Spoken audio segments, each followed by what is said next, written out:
Hello, I'm Doug Shadel, State Director for AARP here in Washington. Welcome to our video voters guide for the 2016 governor's race.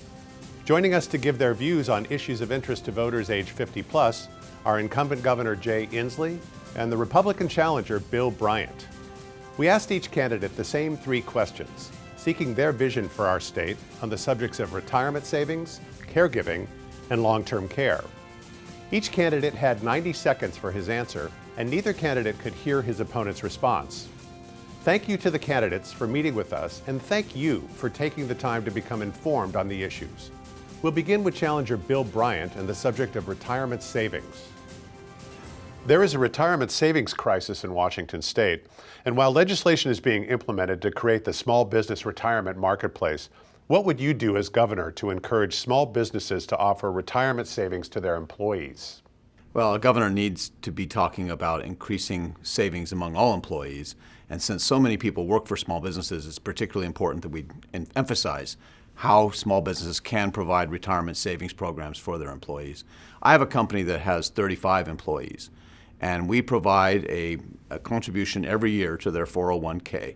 And then if they contribute, we match what they contribute. And that's a great program, and some take advantage of it, and unfortunately, some don't match. And I will sit down with the employees who are in their 20s and 30s and say, this is free money, and it will be more important to you in 40 years than it is today, so recognize the opportunity that you have today to begin planning for 40 years in advance. And we need to make sure that a governor lets everyone know that planning today is important if you want to have the retirement and security in your later years.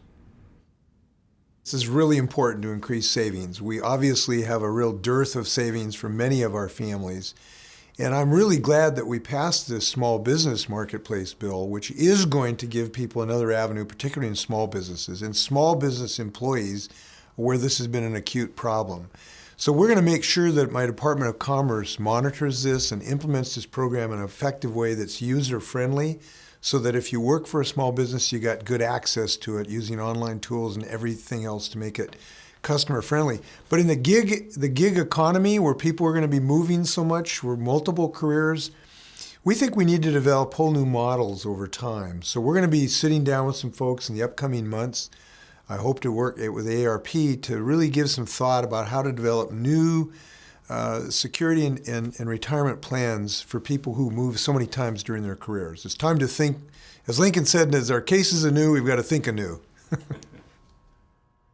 The CARE Act, which became effective June 2016, requires Washington hospitals to develop policies that instruct family caregivers how they can more effectively care for their loved ones upon discharge. How would your administration monitor hospitals to ensure that the law is effective for Washington's 800,000 family caregivers? Well, this is really important because medical care doesn't stop at the hospital. You've got to make sure you're healthy afterwards. And the ability to prevent reinfections, the ability to make sure you stay on your medication, that your physical therapy is working is really important. So this is fundamentally important to the success of whatever happened in the hospital. We've got to make sure caregivers are given the information they need to help their family members.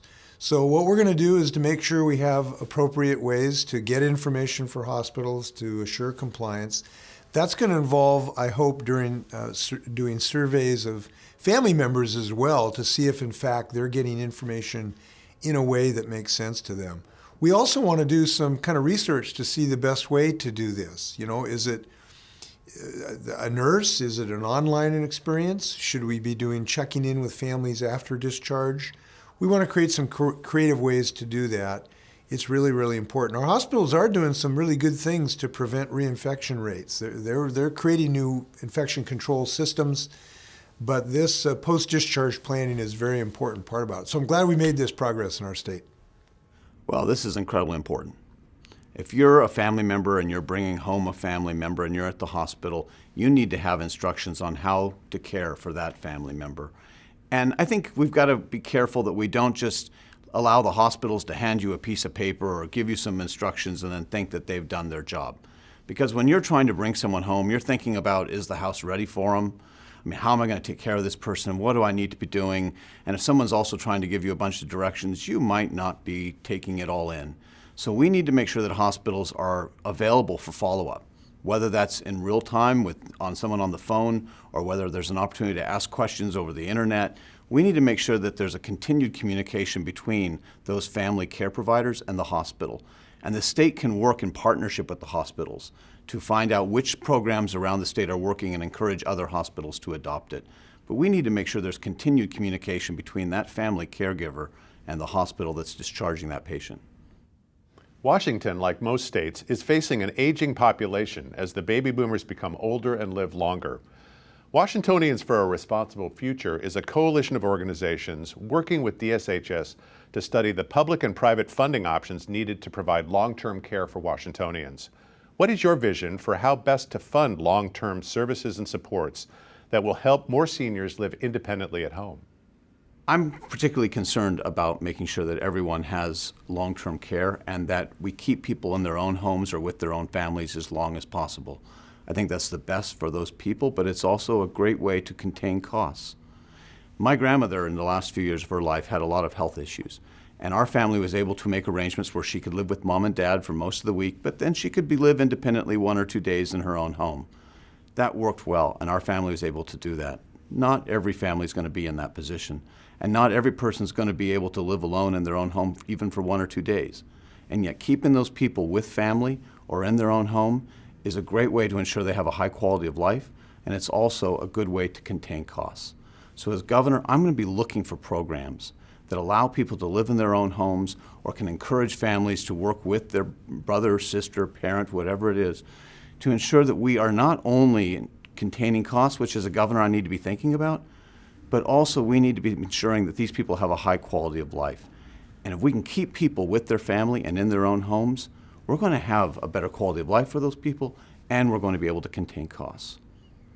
Well, we really value independence in our state, and I'm proud of our state. We've actually led the country in making sure we allow families have the dignity of living in their own homes in our long-term care models. But we obviously can do more, particularly providing respite care and other services for family members. So unpaid family caregivers are crucial. You know, they may not be professional, but they're crucial, and giving them support systems is very important. I'm looking forward to our waiver for Medicaid, which is going to allow us to use creative ways to use Medicaid dollars to provide wraparound services to family caregivers. But obviously we need to develop new models of long-term care to make it affordable, and that's one of the things I'm going to be working with AARP and others to try to come up with new models of long-term care to make it more affordable. That is absolutely critical. And I'm happy I've got a state that understands how important that is. For more information on the candidates and where they stand on the issues facing Washingtonians age 50+, please visit our website at aarp.org/WA.